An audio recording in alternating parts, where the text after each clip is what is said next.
고 전두환 씨의 손자 전우원 씨가 5.18 유가족들을 만나 고개를 숙이고 사죄의 뜻을 밝혔습니다. 전두환 일가로는 첫 사과인 만큼 더욱 남다른 의미가 있는 듯한데요. 전우원 씨의 고백을 계기로 그동안 환수하지 못했던 전두환 일가의 비자금과 추징금에 대한 국민적 관심도 높아지고 있습니다. 관련 내용 장윤미 변호사와 함께 짚어보겠습니다. 어서 오세요. 네, 안녕하세요. 네, 오늘 전우원 씨가 광주에 가서 네. 유가족들에게 사죄도 하고 네. 묘 앞에서 이제 무릎 꿇고 자신의 이제 외투로 묘비를 닦으면서 네. 사죄하는 그런 모습도 볼 수 있었습니다. 그렇습니다. 자, 이런 관계 어떻게 보셨습니까? 사실 인상 깊은 장면이 몇 가지가 있었던 것 같습니다. 네. 일단 본인의 어떤 입장이나 소회를 밝히면서 전두환 씨라고 계속해서 지칭했습니다. 예. 본인의 가족이고 혈연 관계 있음에도 불구하고 그런 호칭을 썼다는 점이 눈길을 끌기도 했고요. 무릎을 꿇고 정말 석고대죄 하듯이 유가족분들에게 사과를 했습니다. 그때 네. 이제 유족분들이 손을 잡고 일으켜주는 모습이 또 인상 깊게 남아 있기도 하고요. 말씀 주신 대로 이 비석 하나하나를 본인의 외투로 본인이 실제로 입고 온 그 옷으로 닦아드리는 모습에서 사실 좀 진정성이 느껴졌다라고 느끼시는 분들이 많으셨을 것 같고요. 네. 사실 첫 폭로가 있었을 때 그 가족들의 반응, 그러니까 전우원 씨의 아버지나 그 부모의 반응은 정신적으로 좀 불안정한 상태다라는 어떤 반응이었지만 최소한 오늘 보여준 모습은 일관성이 있고 사과의 진정성이 있어 보였다 이렇게 평가할 수 있겠습니다. 예, 알겠습니다. 그럼 여기서 5.18 유가족과 광주 시민들의 심정은 어떤지 5.18 기념재단 조진태 상임이사 연결해서 잠시 이야기 들어보겠습니다. 조 이사님 안녕하세요. 안녕하세요. 네, 오늘 전우원 씨가 이제 광주를 찾아서 5.18 유가족들에게 무릎 꿇고 큰 절을 올리기도 했는데요. 비록 전두환 씨 당사자는 아니지만 손자이긴 하지만 5.18 민주화 운동 후 40년이란 세월이 훌쩍 넘어서 전 씨 일가 일원이 사죄한 게 처음이어서요. 옆에서 직접 오늘 보시면서 느낌이 남달랄 것 같습니다. 어떤 의미가 있다고 보시는지요? 그렇습니다. 지금 43년 되어가고 있고요. 잘 아시다시피 전두환은 사죄 없이 세상을 뜨고 말았죠. 그래서 더 이상 죄를 추궁할 수도 그리고 이를테면 불법 자금을 추징할 수도 없는 상태가 되어버렸는데 손자인 전우원 씨 우리 나이로 보니까 27세 되구만요. 네. 성자 청년이 전두환의 그 죄과에 대해서 사죄하는 모습이었고요. 이 부분은 참 여러 가지 생각을 갖게 합니다. 하나는 세월이 아무리 흐르더라도 그 지은 사회적 범죄, 국가적 범죄에 대해서는 역사가 결코 그걸 잊지 않는다는 그 어떤 반증이라고 생각이 되고요. 그리고 이 후손인 직계 후손인 전두환의 손자께서 직접 사죄했다는 측면에 있어서는 한편으로 안타깝고 이 청년들에게 당대의 문제를 해결하지 못하고 주었다는 그런 점에 있어서는 여러모로 많은 생각을 하게 하는 그런 오늘 하루였던 것 같습니다. 네. 네, 애초에 처음에는 이제 전우원 씨가 이 인터넷 스트리밍을 통해서 마약을 투약한다든가 그런 모습을 보여줬기 때문에 좀 신빙성에 좀 의심이 가는 측면도 있었을 것 같은데요. 그동안 좀 신중히 지켜보셨을 것 같습니다. 오늘 모습을 보면서 좀 이사님도 그렇고 유족이나 피해자들도 지금 느낌이 어떠셨는지 어느 정도 좀 진정성을 느끼셨습니까? 그렇지요. 처음에는 상당히 우려도 없지 않아 있었습니다. 유튜브 방송을 통해서 이제 본인이 양심 선언, 폭로라고 해야 할까요? 그걸 이제 해왔는데 그게 이제 일회성이 그치지 않고 지속적으로 했다는 점에 있어서는 주목을 해야 되겠고 뭔가 진정성을 우리가 살펴봐야겠다고 생각을 했었는데 어제 내려와서 오늘 쭉 그 현장에서 지켜본 바에 따르면은 이 전우원이라고 하는 청년의 마음속에 있는 그런 여러 가지 그 느낌이 있었어요. 그 순수성이 마음으로부터 느껴졌었습니다. 네. 오늘 이제 대부분의 일정이 언론에 공개됐습니다만 오전에 유족 만나고 기자회견하기에 앞서서 전우원 씨와 5.18 기념재단 관계자분들이 비공개 차담회도 가졌었죠. 그 자리에서 어떤 이야기를 주고받으셨는지도 궁금합니다. 분위기가 어땠습니까? 네, 우선 그 자리는 이제 아무래도 전우원 씨의 심신이 좀 많이 지쳐있는 상태라고 볼 수 있지 않겠습니까? 네. 그래서 이제 유족들과 피해 당사자 만나서 사죄하기 이전에 공적인 자리를 갖기 이전에 뭔가 편안한 그 자리가 필요하다고 봤어요. 그래서 이제 귀국해서 조사도 받고 광주로 이제 힘겹게 내려온 그런 상태였기 때문에 마음을 이제 편안하게 이제 갖도록 하는 그런 자리였고요. 그래서 이제 그 현장에서는 이제 본인 용기를 내준 부분에 대해서 따뜻한 말들을 좀 주고받았죠. 네.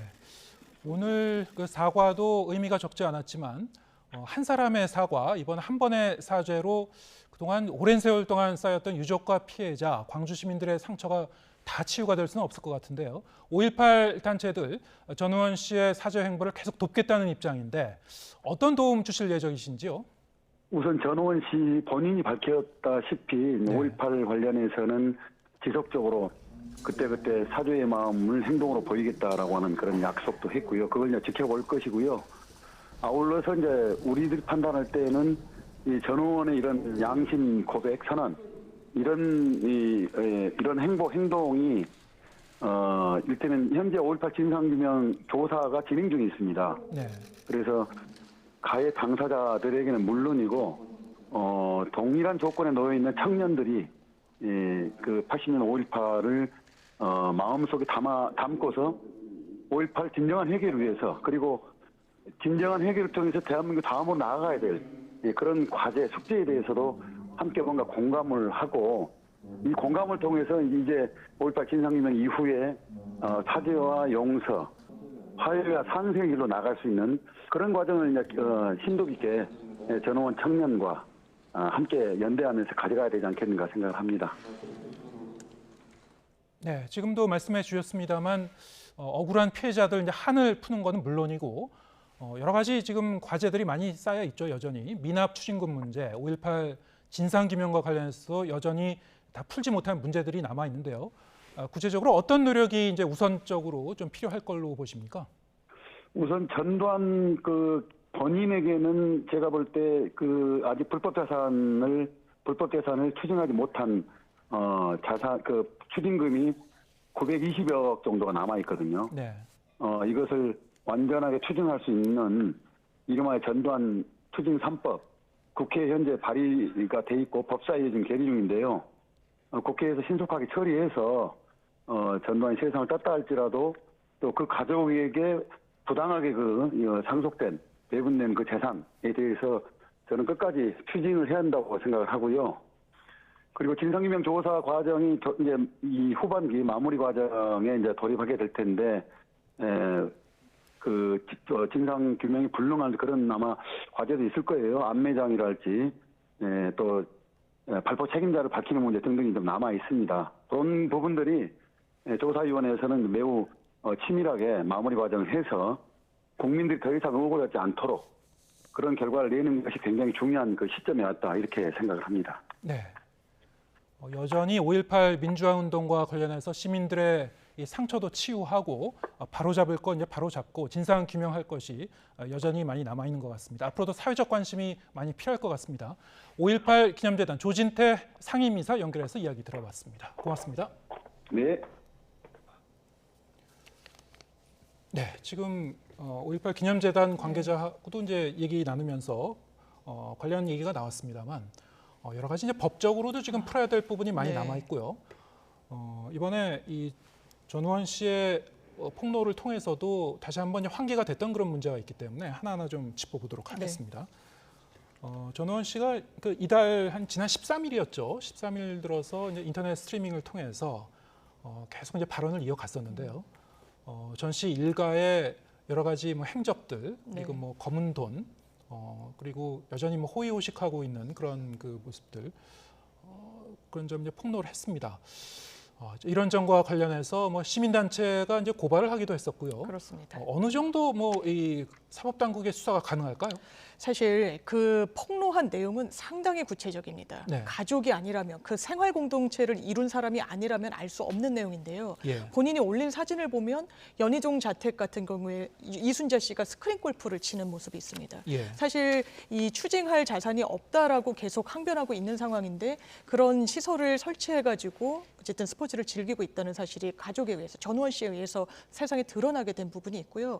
또 캘리포니아의 전 남재만 본인에겐 삼촌입니다.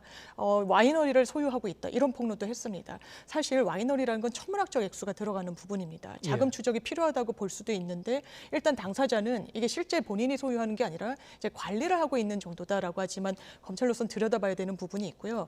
다만 법적인 한계는 그렇습니다.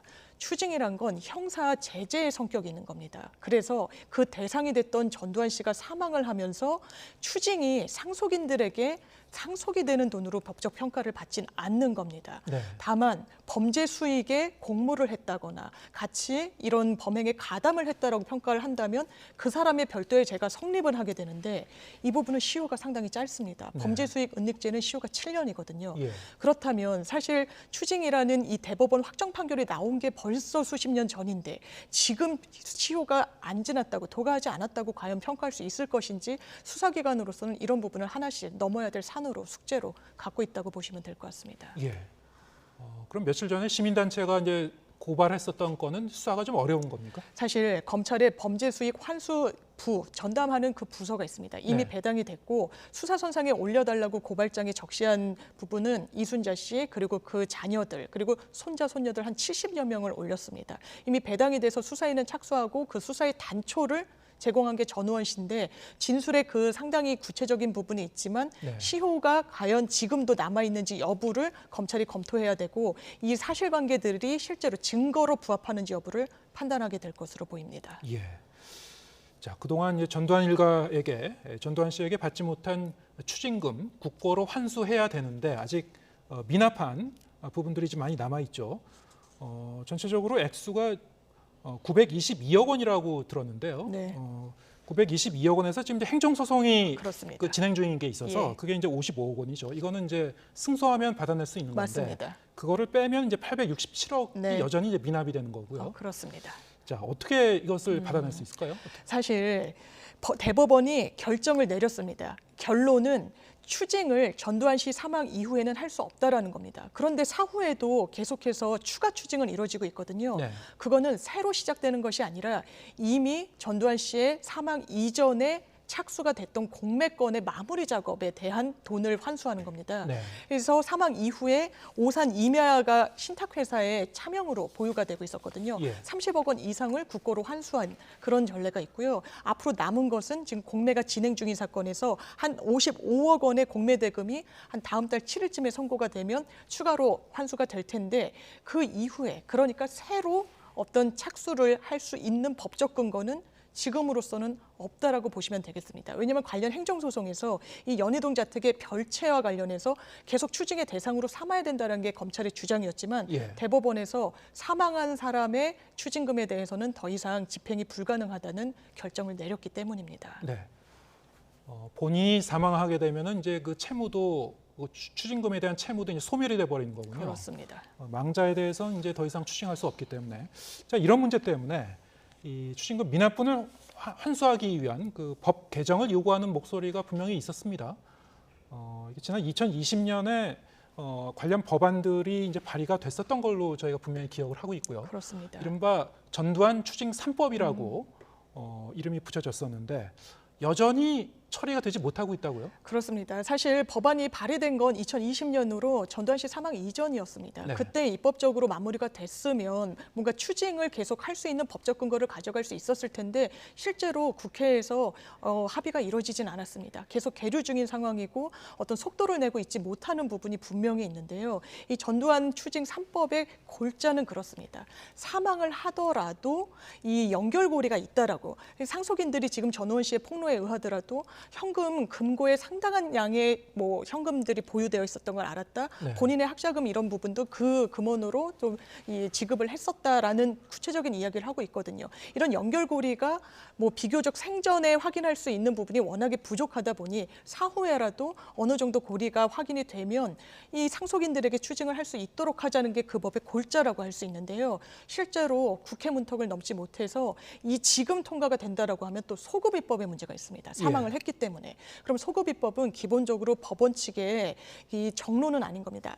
대단히 예외적으로 허용이 되는 그런 부분이기 때문에 위헌 논란도 있을 수 있고 예. 향후적으로 법적 쟁점을 상당히 더 많이 가져가게 된 셈입니다. 예.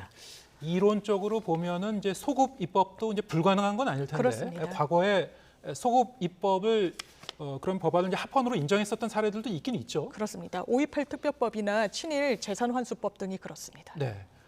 그런 경우에는 왜 이 헌재도 인정을 했던 건가요? 사실 법의 공익성 측면을 상당히 본 겁니다. 네. 소급 입법이란 건 기본적으로 법 체계는 입법을 한 이후에 그 장래효, 그러니까 미래에 발생할 사안을 규율하도록 정하는 것이 원칙입니다. 네. 다만 큰 공익적인 필요성이 있을 때, 이를테면 어떤 역사관을 바로 세울 필요가 있었다는 거죠. 내란으로 정권을 잡게 됐을 때 그 부분을 역사적으로 단죄할 공익성, 역사적 필요성이 있다고 법원이 판단을 했던 겁니다. 그렇다면 소급 입법을 통해서 그 부분을 단죄하고 역사의 심판대에 세우자는 법원의 판단이 있었기 때문에, 또 입법자의 결단이 있었기 때문에 소급 입법이 예외적으로 허용됐던 전례가 있는 겁니다. 네. 어떻게 보면은 이게 이제 법리적 검토를 거치기도 하지만 상당히 이제 주관적인 영역이기도 한 것 같은데요. 그런 것 같습니다. 당시에 물론 이제 법적 안정성을 이제 중요시하는 것 같은데 헌재의 판단은 당시에 이제 소급 입법을 누구나 예상할 만큼 이게 국가적으로 사회적으로 네. 중대한 사안이었냐 뭐 이런 것 같죠. 그렇습니다. 자, 이게 결국엔 전두환 그 추진 3법도 입법화가 된다고 하더라도 역시 지금 말씀하신 대로 이제 이 소급 적용이 가능할지 이거에 대한 이제 법적 논란은 일 수 있을 것 같은데요. 일단 그것을 떠나서 국회가 그동안 굉장히 좀 소극적이었던 측면이 있었던 것 같습니다. 그렇습니다. 논의의 예. 속도를 못 낸 측면은 있는 네. 것 같습니다. 이와 함께 계속 이제 관련해서 거론되는 제도 중에서 독립 몰수제 네. 도입도 좀 거론이 되고 있죠. 그렇습니다. 어떤 내용인가요? 사실 이 추징의 대상이 되면 그 수익을 어떻게든 은닉하려고 하는 경향이 뚜렷합니다. 특히 네. 어떤 사기 범죄나 금전 범죄 같은 경우에는 더 그렇기도 하고요. 이 부분을 차명으로 보유하거나 아니면 현금화해서 보유하면 그 당사자가 사망했을 때 사실상 사법당국으로서는 손을 놓을 수밖에 없는 겁니다. 그 가족들이 호의호식하더라도 현재는 그런 겁니다. 왜냐하면 더 이상의 추적은 안 되니까요. 네. 그렇다면 재판 중에 사망을 했다거나 사망으로 인해서 유죄의 판결을 받지 그런 못한 경우에라도 어떤 가족들에게나 아니면 제3자에게 흘러들어갔다는 정황이 포착이 되면 추징을 가능하도록 하자라는 게 바로 독립몰수제라는 제도인데요. 이 부분이 상당히 뭐 이례적이라거나 할진 않습니다. 왜냐하면 해외에서 이 입법례를 상당히 채택하고 있는 국가가 많기 때문인데 일단 미국이 그렇고요. 독일 같은 국가에서도 사망 이후에도 추징을 할 수 있는 이 관련 제도를 운영 중에 있습니다. 네. 그 내용 자체가 아까 말씀하셨던 전두환 추징 3법하고도 내용적으로 좀 연결되는 그런 측면이 그렇습니다. 있는 제도 같습니다. 어쨌든 일단 국회에서 논의가 좀 돼야 될 것 같고요. 여러 가지 법리적인 그런 논란이 있을 수 있는데 좀 이렇게 사회적 논의가 좀 있어야 될 것 같습니다. 이번에 전우원 씨가 귀국하기 직전에 마약 투약 혐의로 일단은 병원에 이제 입원을 했다가 이제 풀려났다고 했는데요. 네. 당시 미국에서 이 유튜브 상에서는 그 마약을 투약하는 장면이 목격이 됐었는데 네. 병원에 이제 들어갔다가 나왔습니다만 당시에 이제 경찰이 조사를 했는지 안 했는지는 아직 확인은 되지 않는 것 같아요. 그렇습니다. 예, 입국을 하고 나서 그 다음에 이제 경찰이 체포해서 조사를 하고 나서 지금 이제 불구속 수사 방침인 것 같습니다. 앞으로 수사가 어떻게 할 것 같습니까? 사실 체포영장이 집행됐고 외국에서 올 때 바로 공항에서 인신을 확보를 했거든요. 네. 통상적으로는 범죄 혐의자를 체포영장으로 인신을 확보를 했을 때 48시간 이내 구속영장 청구합니다. 네. 인신 확보가 어렵고 또 외국에서 들어왔던 사정은 주거가 국내에선 불안정하다고 볼 수 있는 여지거든요. 근데 전우원 씨 같은 경우는 좀 특이합니다. 본인이 대단히 적극적으로 본인에 대한 혐의의 단초를 수사기관에 제공을 했습니다. 자수의 하나의 형식으로도 볼 수 있겠지만 통상적인 자수의 모습과도 다르거든요. 자수는 과거의 모습에 대해서 이제 범죄에 대해서 수사기관에 알리는 행위인데 대단히 적극적으로 범죄 소명에 나서고 있기 때문에 영장 청구까지는 이르지 않고 석방을 한 것으로 보이지만요. 마약 투약 혐의는 의심이 가는 대목이기 때문에 현재 출국 금지 조치를 했습니다. 네. 왜냐하면 굉장히 이 사람의 자백 그리고 자수에 의존해서 지금 수사가 진행 중인 부분이 있기 때문에 만에 하나라도 진술을 번복하거나 본인의 입장과 다른 입장을 갑자기 견지한다거나 하면 수사에 제동이 걸릴 수 있습니다. 그래서 이 주 생활지가 있는 해외로 출국하지 못하도록 출국 금지 조치는 오늘 내린 상황입니다. 네. 어쨌든 국내에서 불구속 상태에서 수사는 계속 받을 것 같고 네, 이게 사실 이제 미국에서 투약을 했던 거여서요. 그렇습니다. 만약에 다시 미국으로 돌아가면 미국에서도 처벌을 받게 되는 겁니까? 미국에서도 어떻게 되는 겁니까? 범죄 행위지, 불법 행위지가 미국이기 때문에 미국에서도 수사가 진행될 수 있는 법적 근거가 있지만 예. 일단 전우원 씨는 현재 한국인으로 알려져 있습니다. 한국 국적을 갖고 있으면 외국에서 한 범죄에 대해서라도 한국이 법적 관할권을 갖고 있기 때문에 현재 수사를 개시한 한국의 수사기관이 전우원 씨에 대한 기소 여부, 처벌 여부를 판단하게 될 것으로 보입니다. 네. 아까도 이제 말씀드렸습니다만 그러면 왜 미국 현지 경찰 당국은 애초에 며칠 전에 전우원 씨를 조사를 안 했는지 네. 지금 조사한 바가 있었는지 없었는지 확인이 안 되고 있거든요. 네. 그건 좀 따져봐야 될 것 같습니다. 예. 오늘 말씀 여기까지 듣겠습니다. 장윤미 변호사와 함께했습니다. 고맙습니다. 네, 감사합니다.